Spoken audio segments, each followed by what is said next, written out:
something quietly fascinating has been discovered about ChatGPT, and it reveals far more about OpenAI's ambitions than most people have stopped to consider. For years, the conversation around artificial intelligence and the web has centered on one fundamental question: how does an AI actually know what's happening in the world right now? Large language models are famously trained on static datasets with knowledge cutoff dates, meaning they essentially go to sleep at a certain point in time and wake up knowing nothing newer. But what's emerged recently changes that picture in a very specific and technically interesting way. ChatGPT, OpenAI's flagship conversational AI, has been found to maintain what can only be described as a web cache, a stored snapshot system that preserves and retrieves web content in ways that parallel how traditional search engines have operated for decades. Now, to understand why this matters, we need to take a step back.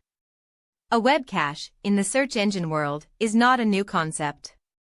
Google has long stored cached versions of web pages, allowing users to view a snapshot of a page as it appeared when Google's crawlers last visited it.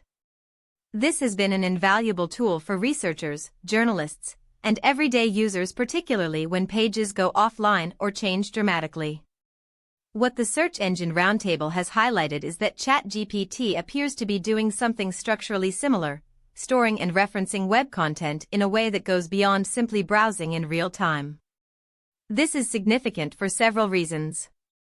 First, it tells us that OpenAI is not merely building a conversational tool, it is building infrastructure that behaves increasingly like a search engine.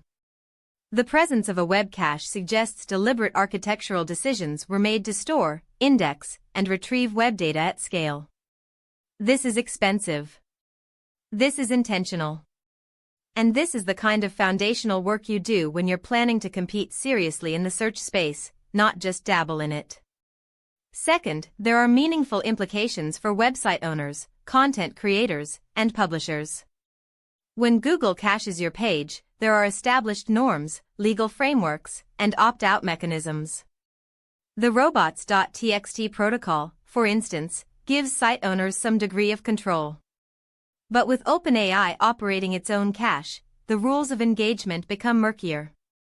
Who governs what gets stored? How long does content remain in that cache? Can publishers see what version of their content ChatGPT has stored?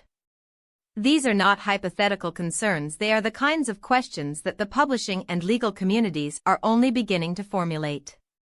Third, consider what this means for the accuracy and reliability of ChatGPT's responses.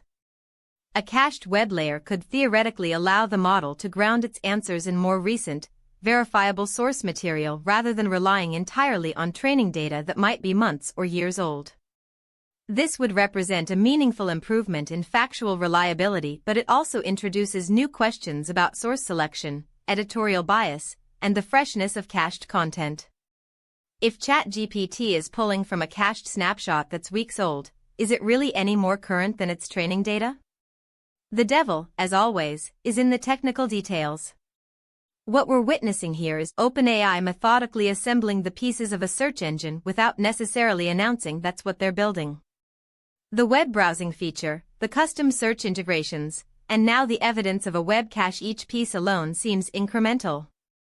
Together, they form a picture of a company constructing an entirely new kind of information retrieval system, one where conversation and search are not separate experiences but a single unified interface.